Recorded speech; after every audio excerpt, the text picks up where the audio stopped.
Warfare throughout, not just at the altar of God, but throughout creation. It is God himself who puts the angelic order as the order of heaven. It is hierarchical. Certain angels have more important positions, others have less important positions. Just like the hierarchical nature of the church. This is a basic theological basis for the order of Christianity and the way the church functions. But the key here is not to memorize these names and to know where that in heaven, as heaven is in our midst in the person of Christ in the church, there is order. That everything has its place, and all in that kingdom have their responsibilities and duties, and that there is no chaos. Chaos is only associated with the dark side, with hell, with Satan. Where there's chaos, there is disorder, and there is Satan. Where there's order, where there's balance, where there's beauty, where there is truth, where there is an angelic presence, there is the order of the universe. There used to be a 10th order, and that's the order that Lucifer belonged to. At the time, Lucifer was the most beautiful, most glorious of all of God's angels, and he was his leader. Lucifer, though seeks not to serve God, would become God himself. There's a book I read by John Milton called The Paradise Lost, and it's a very profound statement that Satan makes in that book. He said, "I'd rather be the king of hell than a servant in heaven." And this great surge of pride that came into him caused him to fall out of the heavenly ranks, and with him all of the other angels began to fall. So the whole order that was with him, this 10th order, began to fall out of the heavens. And it was the Archangel Michael who realized what was going on and cried out, "Let us stand with fear, let us stand in awe." Stormen kalos, stormen metaforu, and brought all of the other angelic powers to their senses to realize the danger of their pride and that they would all be falling out of heaven. So that's why when he said, "Stop," and the other angels came to themselves, for example, that's one reason why people named Stamati celebrate their name day with the Archangel Michael on November 8th.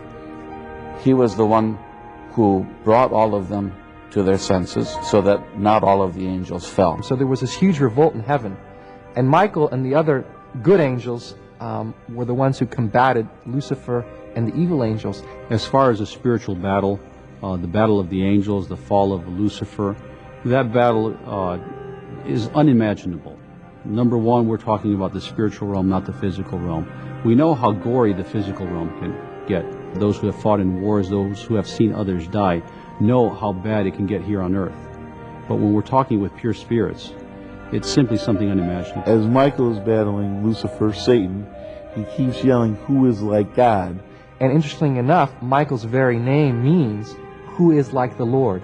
in response really to Satan, who said, "I think I can be like the Lord." Michael's very name means, "Who is like the Lord?" And of course the answer is, none is like the Lord. He conquers Satan. He defeats Satan.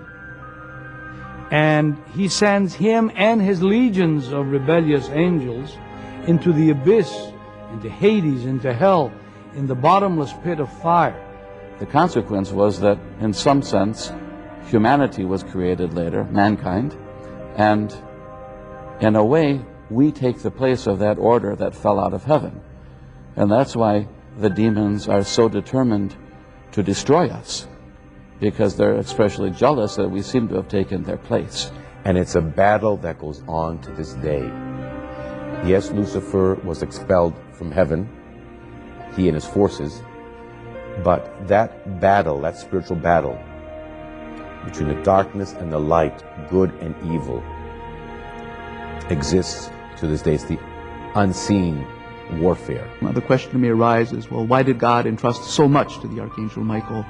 I wish I had an answer for that. I can only say that God gives to each of us that which He knows we could bear and be faithful to. What's particularly interesting is that not only that God chose Michael, and Michael was the archangel for this position, but that the archangels are in one of the lowest, are in actually the lowest of the three hierarchs.